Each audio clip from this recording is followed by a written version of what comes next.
built out of stone. Nuestros pensamientos dicen mucho de cómo nos sentimos y también cómo actuamos. Lo hemos aprendido en anteriores capítulos. Pero, ¿qué pasa si mis pensamientos son de forma continuada negativos o repetitivos? ¿Qué me está pasando? ¿Puedo evitarlo? Tener miedo a no ser válido, dudar de si hago las cosas bien, pensar que podemos quedarnos solas para siempre o tener miedo al tiempo o a la vida porque todo sucede muy rápido. Son pensamientos que pueden hacernos sentir desasosiego, malestar o ansiedad.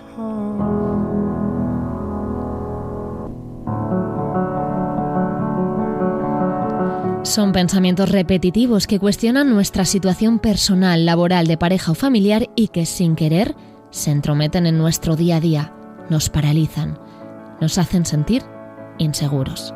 ¿Sabéis que podemos adoptar rutinas que nos ayuden con esto, que podemos aprender a gestionarlos? María José Santiago, nuestra psicóloga, como en cada capítulo, nos da los tips para hacerlo. Feel like wasting time. María José, ¿qué tal? ¿Cómo estás? Hola Marta, pues la verdad es que muy contenta de estar aquí este cuarto capítulo contigo. Bueno, vamos a hablar de los pensamientos hoy, los pensamientos intrusivos, negativos, los pensamientos repetitivos. Son involuntarios. ¿Por qué aparece, María José? Vamos a comenzar como siempre intentamos por el principio. Vale, pues mira, nuestro cerebro está constantemente pensando, elaborando diferentes escenarios y prediciendo en muchas ocasiones lo que va a pasar. Todo esto intentando también controlar las diferentes situaciones. Uh-huh. Los pensamientos negativos, en este caso, muchas veces aparecen a raíz de algunas de estas preocupaciones previas, de alguna situación incómoda o una inseguridad propia mía, porque anticipamos ese posible escenario que nos puede causar malestar, o incluso porque necesitamos sentir de alguna forma que tenemos el control de una situación a través de esos pensamientos. Uh-huh. Por ejemplo, a nivel de pareja o laboral, pensar que algo va a salir mal porque no somos suficientes o porque no sabemos hacer X cosa. Esa sensación de no tener el control es la que puede generar que busquemos el control mediante nuestro pensamiento, ¿no? Y por eso también se vuelve repetitivo luego. Estos pensamientos, además, suelen tener una forma de pensamiento absolutista que se repiten una y otra vez en nuestra cabeza, y ahí es donde se vuelven incluso rumiativos, ¿no? También. Uh-huh. ¿Y eso no nos pasa a todos o qué es lo que nos hace pensar y en qué situaciones suelen aparecer estos pensamientos? En la mayor parte de las situaciones suelen llevar a pensamientos, ¿no?, de situaciones catastróficas o que generan mucho machaque en nosotras mismas sobre lo que somos, sobre lo que sentimos o sobre lo que hacemos. Incluso sobre lo que nos puede pasar, ¿no? Puede estar como en ese tiempo verbal del pasado, del presente o del futuro. Y pueden aparecer en cualquier situación y en cualquier área de nuestra vida, a nivel familiar, a nivel laboral, de pareja, de amistades. Y cuando aparecen, María José, estos pensamientos, ¿pueden ser los culpables de que, por ejemplo, tengamos ansiedad? ¿O es la ansiedad la que nos provoca esos pensamientos? ¿Qué es lo que puede ir primero? Pues puede ser por ambas partes, ¿no? Algunas veces el tenerlos es lo que puede desencadenar un estado de ansiedad, o puede ser a raíz de ese ataque de ansiedad el que yo empiezo a tener esos pensamientos negativos, ¿no? Muchas personas, por ejemplo, cuando describen que están teniendo un ataque de ansiedad, empiezan a pensar en ese momento, empiezan a tener pensamientos negativos muy catastróficos, ¿no? Uh-huh. Que luego, cuando tienen un síntoma parecido de ansiedad al principio, empiezan a surgir otra vez esos pensamientos negativos que tuvieron en ese momento, ¿no? Yeah. En sesiones, por ejemplo, solemos trabajar, aprender a identificar de dónde vienen, ¿no? Porque es algo que también será básico para que luego los podamos gestionar. Uh-huh. ¿De dónde empiezan, no, esos pensamientos? Exactamente. ¿Pueden llegar a ser obsesivos? Claro, sí, justamente por ese componente que hemos dicho anterior, que es repetitivo, ¿no? El hecho de que se rumie tanto y se repita tanto ese mismo pensamiento puede llegar a que se puedan percibir como obsesivos. Ya. Vale, María José, y por ejemplo, que ya sabes que yo soy muy fan de los ejemplos, vamos a hablar. En una situación laboral, un pensamiento repetitivo aparecería en mitad de una tarea, ¿no? Para decirnos que no somos suficiente o igual que lo estamos haciendo mal. En pareja, otro ejemplo, yo creo que nos diría que no merecemos a esa persona o que esa persona no quiere estar con nosotras. No sé, imagino que habría muchas situaciones o muchos ejemplos porque tantos habrá como personas, ¿no? que puedan darse. Pero ¿cuándo son un problema? Porque todo esto nos ha pasado a todos en algún momento puntual. Exactamente, sí, justo como has dicho, hace unas semanas cuando estábamos también proyectando, ¿no? este capítulo, yo pregunté por redes, ¿no? en qué contextos y qué tipos de pensamientos solían tener este tipo de pensamientos negativos, ¿no?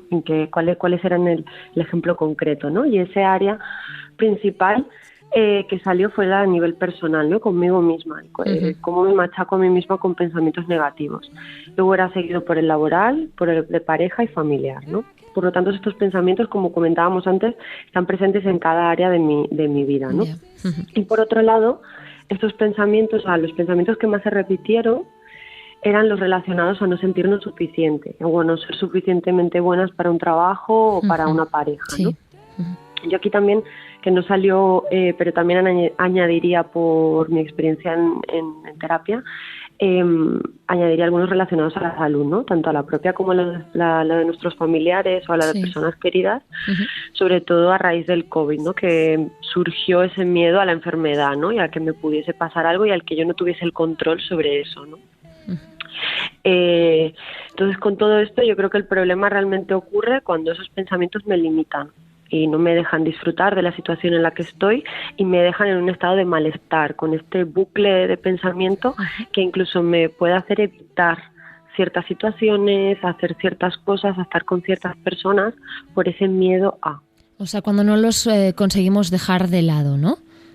Exactamente, cuando me limitan un poco, Exacto, cuando me limitan a poder hacer algo, a poder estar con alguien.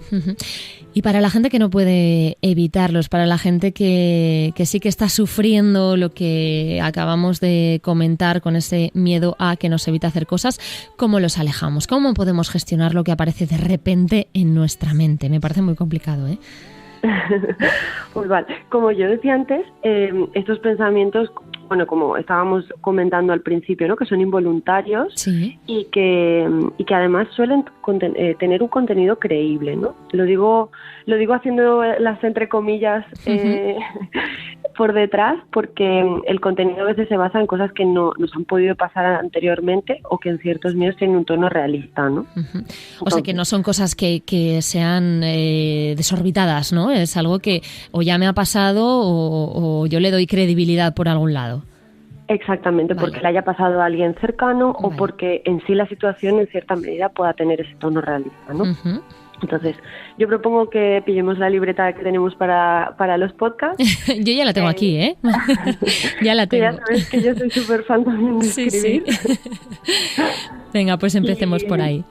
Perfecto, pues para empezar yo apuntaría el pensamiento, ¿no? Ya que esto me permite distanciarme de él y poder sacarlo, ¿no? Como si lo pudiese ver con perspectiva y desde fuera para poder hacer algo con él, ¿no? Me da siempre, y creo que en otro capítulo lo comenté, el hecho de escribirlo ya no solo me da esa distancia, pero me da esa sensación de que puedo hacer algo con él, que lo puedo tocar, ¿no? De cierta forma, ¿no? Entonces, a partir de aquí propongo algunas técnicas. Voy a proponer varias porque pues por cada pensamiento la verdad es que se pueden trabajar de diferentes formas, ¿no? Claro, es muy amplio el tema. Exactamente, entonces voy a proponer varias y cada persona también, que según el pensamiento que esté teniendo puede serle útil una u otra, ¿vale?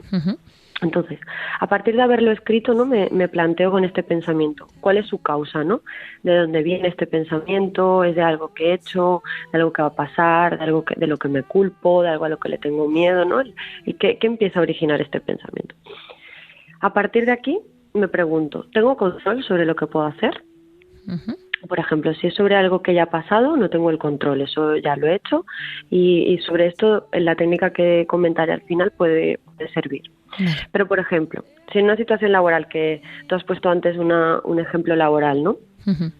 De que tengo una exposición importante, ¿no? Y no me veo capaz de hacerlo, me planteo, de aquí, ¿qué es lo que sí que puedo hacer yo? Prepararme teóricamente más esa parte, practicar relajación o respiración para estar más serena cuando exponga, practicar, por ejemplo, con alguna persona cercana lo que voy a decir, enlazar una acción a eso, ¿vale? A eso que yo sí que puedo tener ese control de hacer. Y cuando me venga ese pensamiento, yo ya estoy preparada, ¿no?, para combatirlo. Ya tengo una acción, exactamente. Ya tengo algo que me hace tener esa sensación de control, ¿vale? Por otro lado, con ese mismo pensamiento, por ejemplo, de no sentirme válida para realizar una tarea laboral,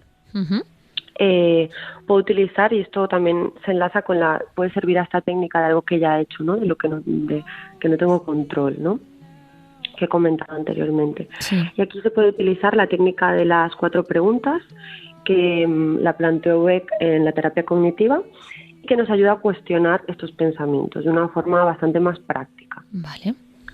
Si se nos pierden algunos, yo tengo la técnica en mi Instagram de Blue Mind Psicología, o sea que está ahí apuntado también con más detalle. Pero, por ejemplo, con el ejemplo de no ser válida para mi trabajo porque anteriormente he hecho algo concreto que considero un error, me planteo la primera pregunta, ¿vale? Del 1 al 10, ¿en qué medida ese pensamiento refleja la realidad? Me refiero, el cometer un error determina el que yo sea válida para un trabajo o no.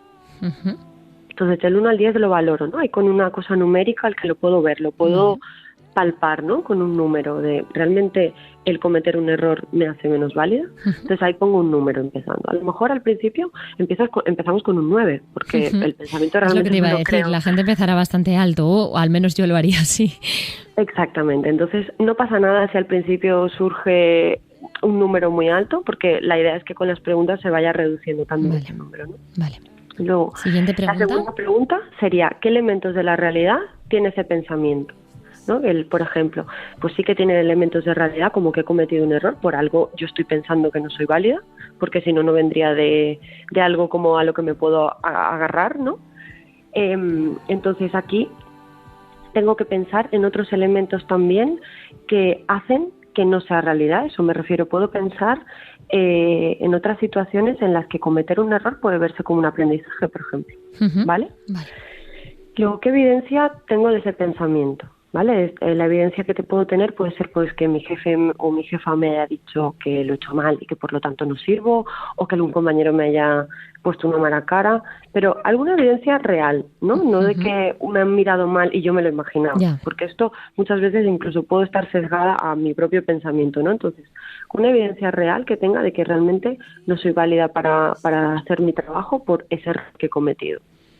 Y luego presentar también cosas en las que luego he hecho cosas bien y se me ha dicho también.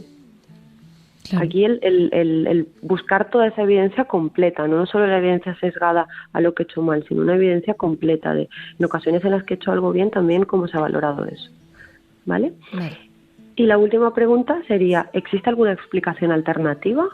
Por ejemplo, el hecho de que, como comentábamos antes, ¿no? El repetirme esa frase de pues que un error no determina si soy válida o no. O, por ejemplo, otra explicación alternativa puede ser que hoy he cometido este error porque estoy más cansada, porque no me fijé en ciertas cosas, porque era la primera vez que lo hacía y por lo tanto no tenía las herramientas para hacerlo. ¿Vale? Un poco el darle el contexto también, ¿no? Sí. Exactamente. Y a partir de aquí, yo siempre propongo que luego vuelva a la pregunta 1, valoro otra vez del 1 al 10, cuánto de realidad representa ese pensamiento, ¿no? Cuando ya he hecho toda esa valoración anterior. Bueno, tenemos deberes, ¿eh? Tenemos deberes porque ya vemos además lo importante que es la mente, y lo hablábamos en capítulos anteriores, cómo puede llegar a afectarnos lo que nos decimos a nosotros mismos. Aquí vemos al final lo absolutista que puede llegar a ser un pensamiento o el malestar que nos puede causar, y sin embargo cuando lo analizamos un poco encontramos que existen muchos grises, ¿no? En una misma escala, que no todo es o blanco o negro. Exactamente. María José, próximo capítulo. Hablamos de... La ansiedad. Ansiedad, bueno. Sí. Vamos a abrir un auténtico melón, ¿eh? Sí, sí. Yo creo que vamos a tener que hacer algo general y luego ir a partes más específicas, porque la verdad es que es otro melón bastante grande. Sí. Bueno, pues nos ponemos ya a trabajar en ello. Muchísimas gracias y hablamos muy prontito. A ti, Marta, un abrazo fuerte y a todas las personas que nos están escuchando. Better for it. Ooh. I can learn from my mother. If this sinking ship goes down,